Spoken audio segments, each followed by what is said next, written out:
Capítulo 5.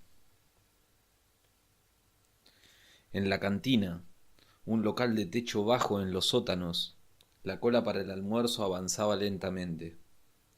La estancia estaba atestada de gente y llena de un ruido ensordecedor. De la parrilla, tras el mostrador, emanaba el olorcito del asado. Al extremo de la cantina había un pequeño bar, una especie de agujero en el muro, donde podía comprarse las ginebras a 10 centavos el vasito.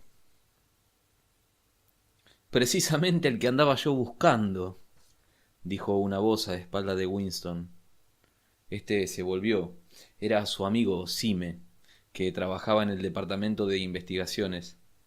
Quizá no fuera amigo la palabra adecuada. Ya no había amigos, sino camaradas. Pero persistía una diferencia. Unos camaradas eran más agradables que otros.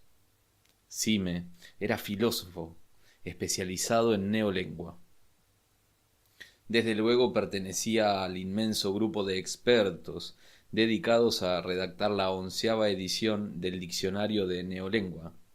Era más pequeño que Winston, con cabello negro y sus ojos saltones, a la vez tristes y burlones, que parecían buscar continuamente algo dentro de su interlocutor.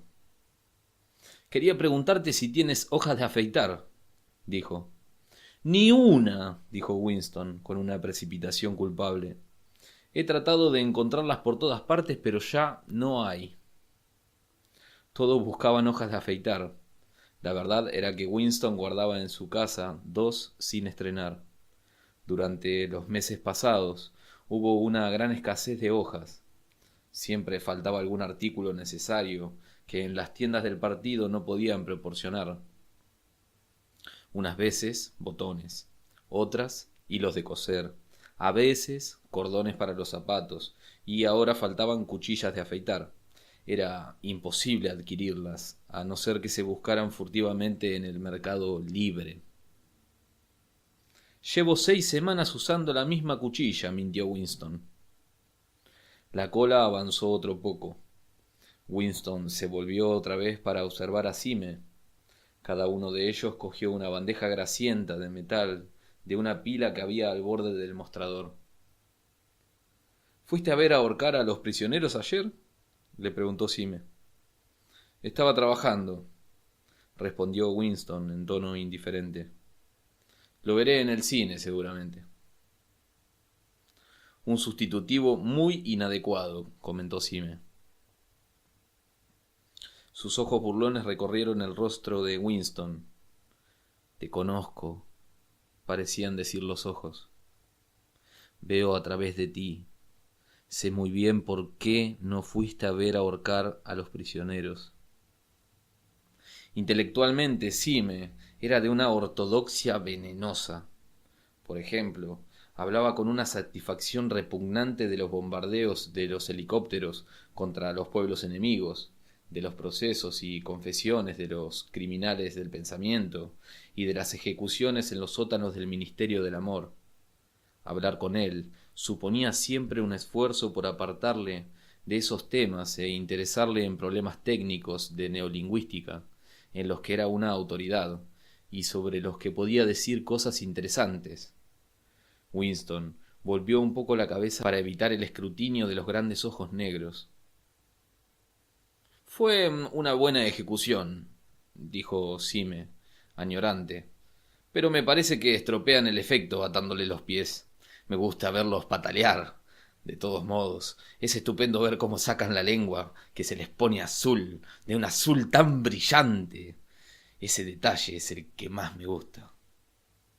El siguiente, por favor, dijo la propietaria del delantal blanco que servía tras el mostrador. Winston y Sime presentaron sus bandejas. A cada uno de ellos le pusieron su ración. Guiso con un poquito de carne, algo de pan, un cubito de queso, un poco de café de la Victoria y una pastilla de sacarina. Allí hay una mesa libre, debajo de la telepantalla, dijo Sime. De camino podemos coger un poco de ginebra. Le sirvieron la ginebra en unas terrinas. Se abrieron paso entre la multitud y colocaron el contenido de sus bandejas sobre la mesa de tapa de metal, en una esquina de la cual había dejado alguien un chorretón de grasa del guiso, un líquido asqueroso. Winston cogió la terrina de ginebra, se detuvo un instante para decidirse, y se tragó de un golpe aquella bebida que sabía a aceite. Le acudieron lágrimas a los ojos como reacción, y de pronto descubrió que tenía hambre. Empezó a tragar cucharadas del guiso que contenía unos trocitos de un material sustitutivo de la carne. Ninguno de ellos volvió a hablar hasta que vaciaron los recipientes. En la mesa situada a la izquierda de Winston, un poco detrás de él, alguien hablaba rápidamente y sin cesar, una cháchara que recordaba el cuá del pato. Esa voz perforaba el jaleo general de la cantina. ¿Cómo va el diccionario?, dijo Winston, elevando la voz para dominar el ruido. Despacio, respondió Sime. Por los adjetivos, es un trabajo fascinador. En cuanto oyó que le hablaban de lo suyo, se animó inmediatamente. Apartó el plato de aluminio, tomó el mendrugo de pan con gesto delicado y el queso con la otra mano. Se inclinó sobre la mesa para hablar sin tener que gritar. La 11ª edición es la definitiva, dijo. Le estamos dando al idioma su forma final, la forma que tendrá cuando nadie hable más que neolengua. Cuando terminemos nuestra labor, tendréis que empezar a aprenderlo de nuevo. Creerás, seguramente, que nuestro principal trabajo consiste en inventar nuevas palabras. Nada de eso. Lo que hacemos es destruir palabras, centenares de palabras cada día. Estamos podando el idioma para dejarlo en los huesos. De las palabras que contenga la 11ª edición, ninguna quedará anticuada antes del año 2050. Dio un hambriento bocado a su pedazo de pan y se lo tragó sin dejar de hablar, con una especie de apasionamiento pedante. Se le había animado su rostro moreno y sus ojos, sin perder el aire soñador, no tenían ya su expresión burlona. La destrucción de las palabras es algo de gran hermosura. Por supuesto, las principales víctimas son los verbos y los adjetivos, pero también hay centenares de nombres de los que puede uno prescindir.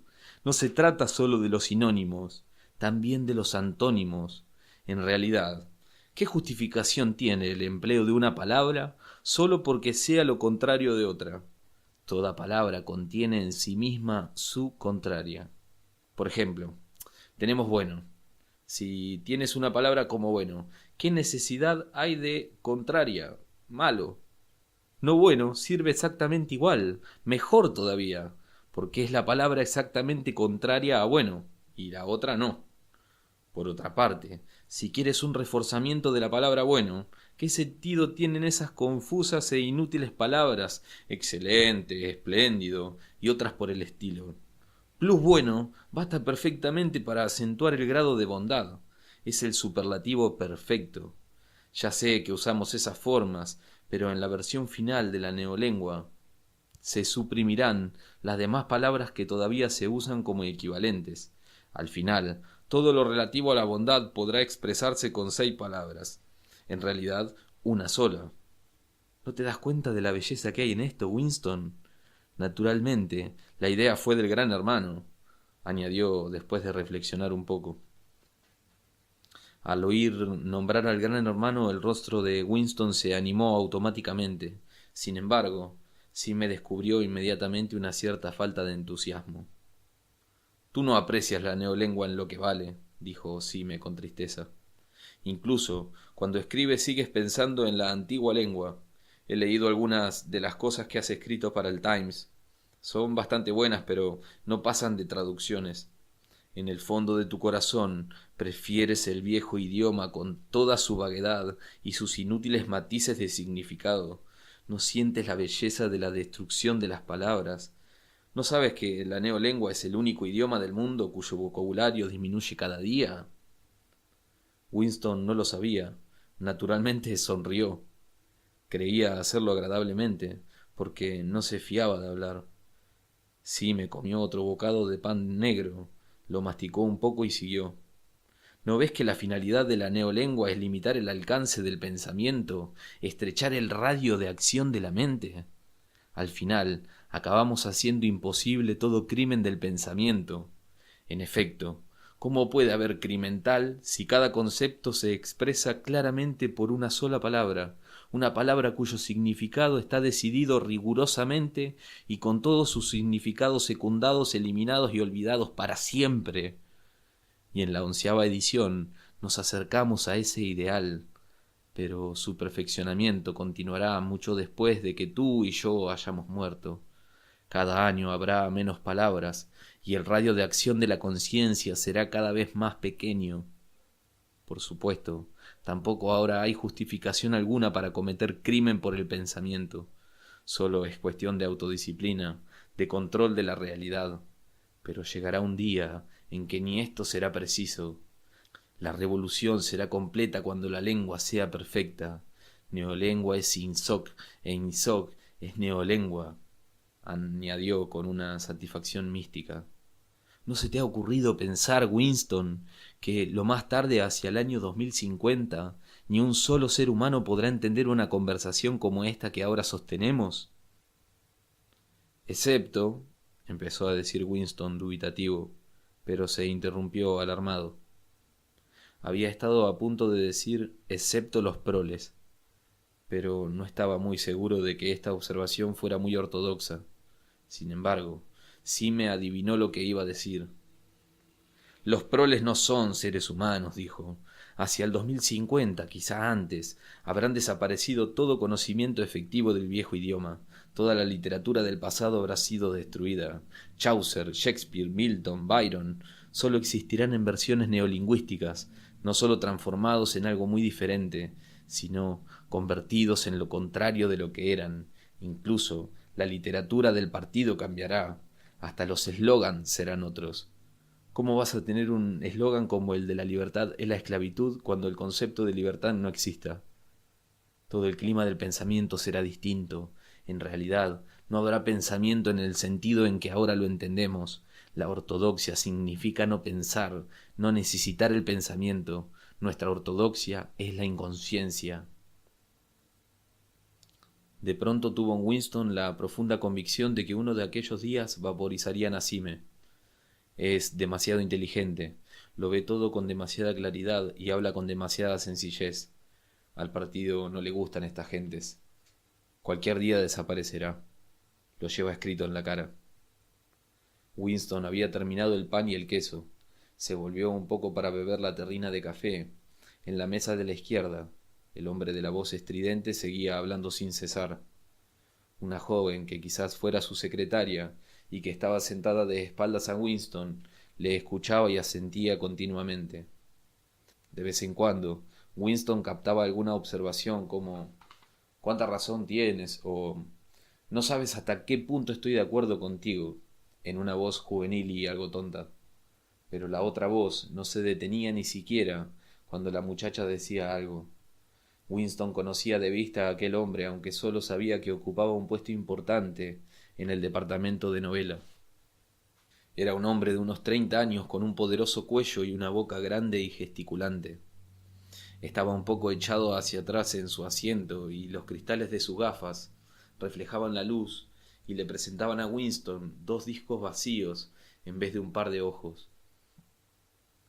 Lo inquietante era que, del torrente de ruido que salía de su boca, resultaba casi imposible distinguir una sola palabra. Solo un cabo de frase comprendió Winston. «Completa y definitiva eliminación del gonsteinismo», pronunciado con tanta rapidez que parecía salir en un solo ruido, un cuac, cuac, cuac. Y, sin embargo, aunque no se podía oír lo que decía, era seguro que se refería a Goldstein, acusándolo y exigiendo medidas más duras contra los criminales del pensamiento y los saboteadores. Sí, era indudable que lanzaba diatribas contra las atrocidades del ejército eurasiático, y que alababa al Gran Hermano o a los héroes del Frente Malabar. Fuera lo que fuese, se podía estar seguro de que todas sus palabras eran ortodoxia pura, insoc 100%. Al contemplar el rostro sin ojos, con la mandíbula en rápido movimiento, tuvo Winston la curiosa sensación de que no era un ser humano, sino una especie de muñeco. No hablaba el cerebro de aquel hombre, sino su laringe. Lo que salía de ella consistía en palabras, pero no era un discurso en el verdadero sentido, sino un ruido inconsciente como el cuac cuac de un pato. Sime se había quedado silencioso unos momentos, y con el mango de la cucharita trazaba dibujitos entre los restos del guiso. La voz de la otra mesa seguía con su rápido cuac cuac cuac, fácilmente perceptible a pesar de la algarabía de la cantina. Hay una palabra en neolengua, dijo Sime, que no sé si la conoces. Patablar, o sea, hablar de modo que recuerde el cuac cuac de un pato. Es una de esas palabras interesantes que tienen dos sentidos contradictorios. Aplicada a un contrario es un insulto, aplicada a alguien con quien estés de acuerdo es un elogio. No cabía duda, volvió a pensar Winston. Así me lo vaporizarían. Lo pensó con cierta tristeza, aunque sabía perfectamente que Sime lo despreciaba y era muy capaz de denunciarle como culpable mental. Había algo de sutilmente malo en Sime, algo le faltaba, discreción, prudencia, algo así como estupidez salvadora. No podía decirse que no fuera ortodoxo, creía en los principios del INSOC, veneraba al gran hermano, se alegraba de las victorias y odiaba a los herejes, no sólo sinceramente, sino con un inquieto celo hallándose al día hasta un grado que no solía alcanzar el miembro ordinario del partido. Sin embargo, se cernía sobre él un vago aire de sospecha. Decía cosas que debía callar, leía demasiados libros, frecuentaba el Café del Nogal, guarida de pintores y músicos. No había ley que prohibiera la frecuentación del Café del Nogal. Sin embargo, era un sitio de mal agüero. Los antiguos y desacreditados jefes del partido se habían reunido allí antes de ser purgados definitivamente. Se decía que al mismo Goldstein lo habían visto allí algunas veces hacía años o décadas. Por tanto, el destino de Sime no era difícil de predecir. Pero, por otra parte, era indudable que si aquel hombre olía solo por 3 segundos las opiniones secretas de Winston, lo denunciaría inmediatamente a la policía del pensamiento. Por supuesto, cualquier otro lo haría. Sime se daría más prisa. Pero no bastaba con el celo. La ortodoxia era la inconsciencia. Sime levantó la vista. Aquí viene Parsons, dijo. Algo en el tono de su voz parecía añadir ese idiota. Parsons, vecino de Winston en las casas de la Victoria, se abría paso efectivamente por la atestada cantina. Era un individuo de mediana estatura, con cabello rubio y cara de rana. A los 35 años tenía ya una buena cantidad de grasa en el cuello y en la cintura, pero sus movimientos eran ágiles y juveniles. Todo su aspecto hacía pensar en un muchacho con excesiva corpulencia, hasta tal punto, a pesar de vestir el mono reglamentario, era casi imposible no figurárselo con los pantalones cortos y azules, la camisa gris y el pañuelo rojo de los espías. Al verlo, se pensaba siempre en escenas de la organización juvenil, y en efecto, Parsons se ponía shorts por cada excursión colectiva o cada vez que cualquier actividad física de la comunidad le daba una disculpa para hacerlo. Saludó a ambos con un alegre «Hola, hola», y se sentó a la mesa esparciendo un intenso olor a sudor. Su rojiza cara estaba perlada de gotitas de sudor. Tenía un enorme poder sudorífico.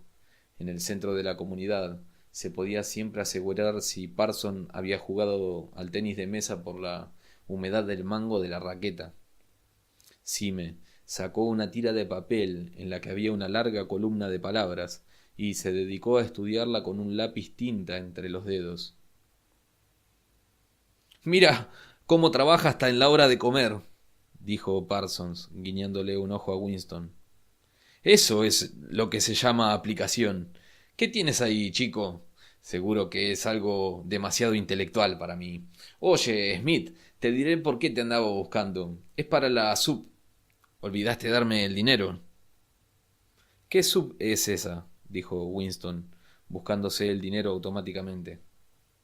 Por lo menos una cuarta parte del sueldo de cada uno iba a parar a las suscripciones voluntarias. Estas eran tan abundantes que resultaba muy difícil llevar la cuenta. Para la semana del odio, ya sabes que soy el tesorero de nuestra manzana. Estamos haciendo un gran esfuerzo para que nuestro grupo de casas aporte más que nadie. No será culpa mía si las casas de la Victoria no presentan el mayor despliegue de banderas de toda la calle. Me prometiste $2. Winston, después de rebuscar en sus bolsillos, sacó 2 billetes grasientos y muy arrugados que Parsons metió en su carterita y anotó cuidadosamente. A propósito, chico, dijo, me he enterado que mi crío te disparó ayer su tirachinas. Ya le he arreglado las cuentas. Le dije que si lo volvía a hacer le quitaría el tirachinas. Me parece que estaba un poco fastidiado por no haber ido a la ejecución, dijo Winston. Hombre, no está mal. Eso demuestra que el muchacho es de fiar. Son muy traviesos, pero eso sí, no piensan más que en los espías. Y en la guerra, naturalmente. ¿Sabes lo que hizo mi chiquita el sábado pasado cuando su tropa fue de excursión a Beckensmastet? La acompañaban otras 2 niñas. Las 3 se separaron de la tropa. Dejaron las bicicletas a un lado del camino y se pasaron toda la tarde siguiendo a un desconocido. No perdieron de vista al hombre durante 2 horas, a campo traviesa por los bosques. En fin, que en cuanto llegaron a Amersham, lo entregaron a las patrullas. ¿Por qué lo hicieron?, preguntó Winston, sobresaltado a pesar suyo. Parsons prosiguió, triunfante. Mi chica se aseguró de que era un agente enemigo. Probablemente lo dejaron caer con paracaídas. Pero fíjate en el talento de la criatura. ¿En qué supones que le conoció al hombre que era un enemigo? Pues notó que llevaba unos zapatos muy raros. Sí, mi niña dijo que no había visto a nadie con unos zapatos así. De modo que la cosa estaba clara. Era un extranjero. Para una niña de 7 años no está mal, ¿verdad, ¿Y qué le pasó a ese hombre?, se interesó Winston. Eso no lo sé, naturalmente, pero no me sorprendería que... Parsons hizo el ademán de disparar un fusil y chasqueó la lengua imitando el disparo. Muy bien, dijo Sime abstraído, sin levantar la vista de sus apuntes. Claro, no podemos permitirnos correr el riesgo, asintió Winston, nada convencido. Por supuesto, no hay que olvidar que estamos en guerra. Como para confirmar esto, un trompetazo salió de la telepantalla vibrando sobre sus cabezas. Pero esta vez no se trataba de la proclamación de una victoria militar, sino sólo de un anuncio del Ministerio de la Abundancia. ¡Camaradas!, exclamó una voz juvenil y resonante. Atención, camaradas, tenemos gloriosas noticias que comunicarles. Hemos ganado la batalla de la producción. Tenemos ya todos los datos completos y el nivel de vida se ha elevado en un 20% sobre el año pasado. Esta mañana ha habido en toda Oceanía incontables manifestaciones espontáneas. Los trabajadores salieron de las fábricas y de las oficinas y desfilaron, con banderas desplegadas por las calles de cada ciudad proclamando su gratitud al Gran Hermano por la nueva y feliz vida que su sabia dirección nos permite disfrutar. He aquí las cifras completas, ramo de la alimentación. La expresión por la nueva y feliz vida reaparecía varias veces. Estas eran las palabras favoritas del Ministerio de la Abundancia.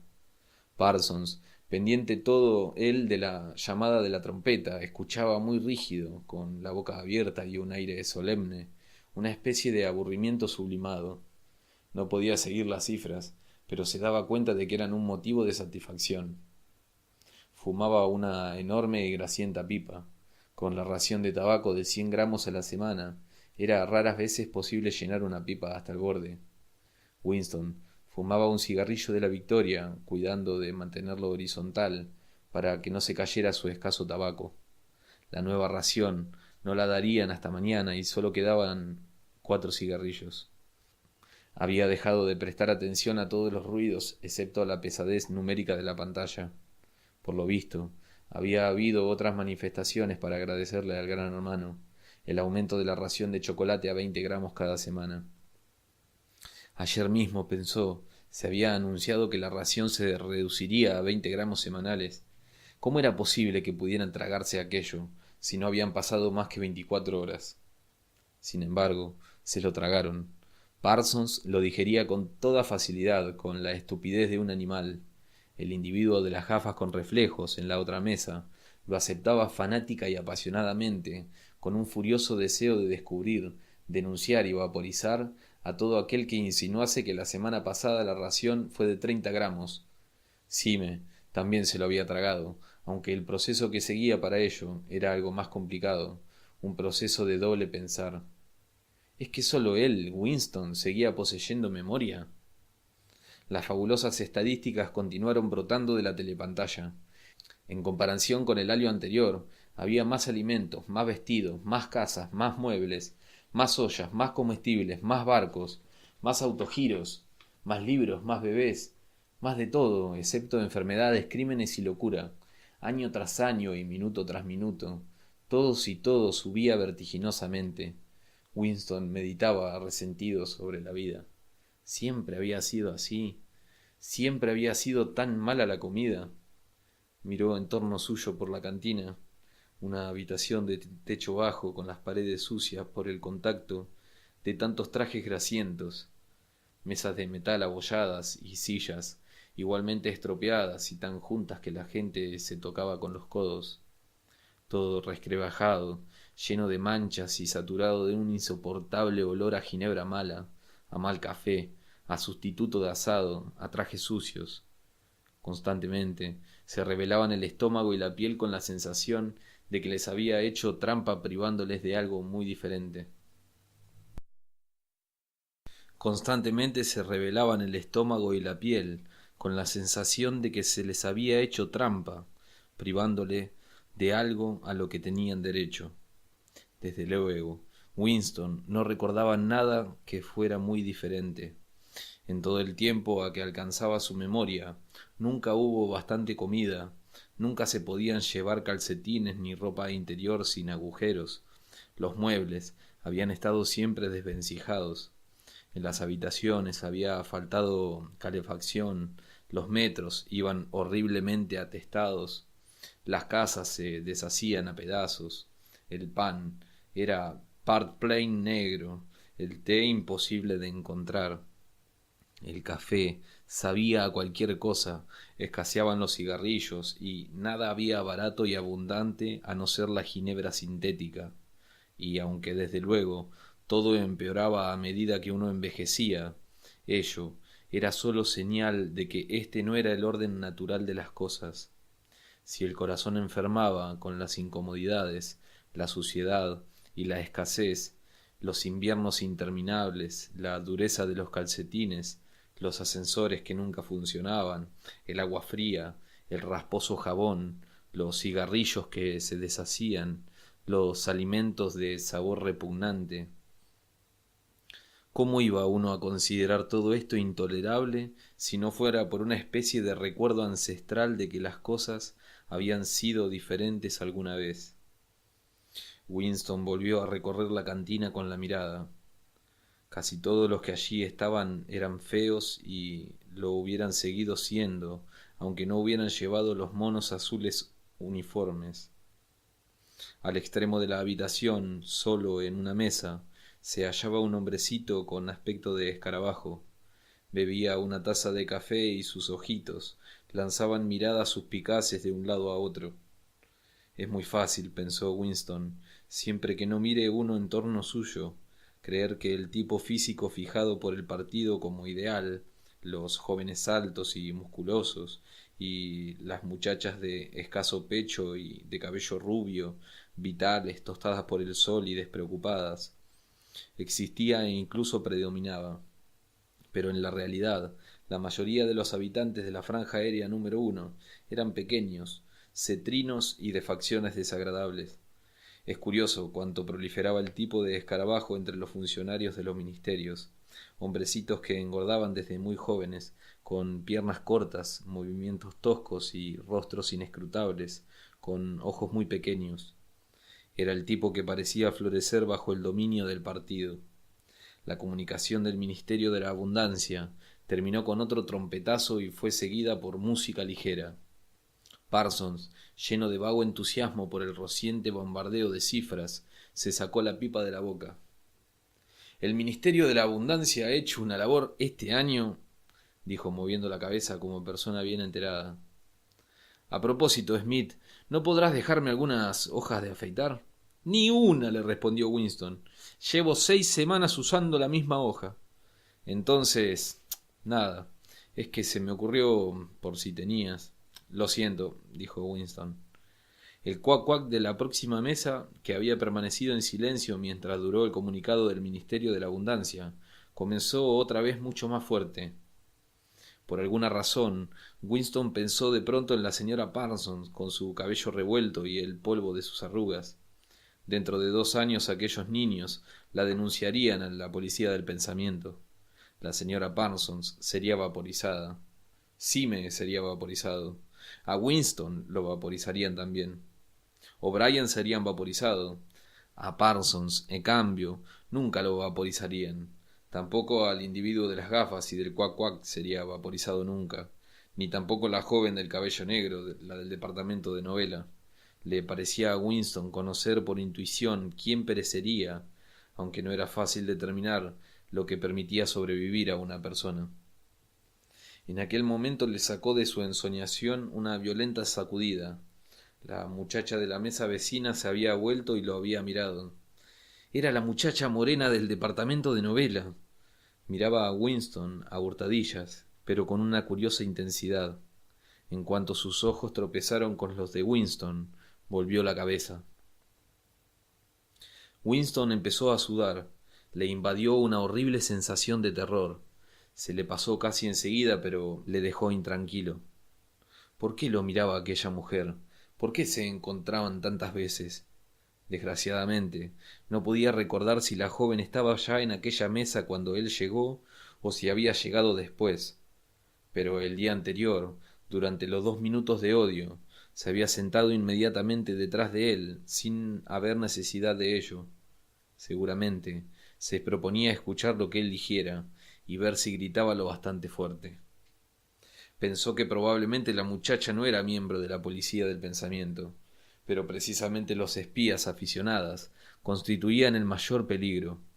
No sabía Winston cuánto tiempo llevaba mirándolo la joven, pero quizá fueran 5 minutos. Era muy posible que en este tiempo no hubiera podido controlar sus gestos a la perfección. Constituía un terrible peligro pensar mientras se estaba en un sitio público al alcance de la telepantalla. El detalle más pequeño podía traicionarle a uno. Un tic nervioso, una inconsciente mirada de inquietud, la costumbre de hablar con uno mismo entre dientes, todo lo que revelase la necesidad de ocultar algo. En todo caso, llevar en el rostro una expresión impropia, por ejemplo, parecer incrédulo cuando se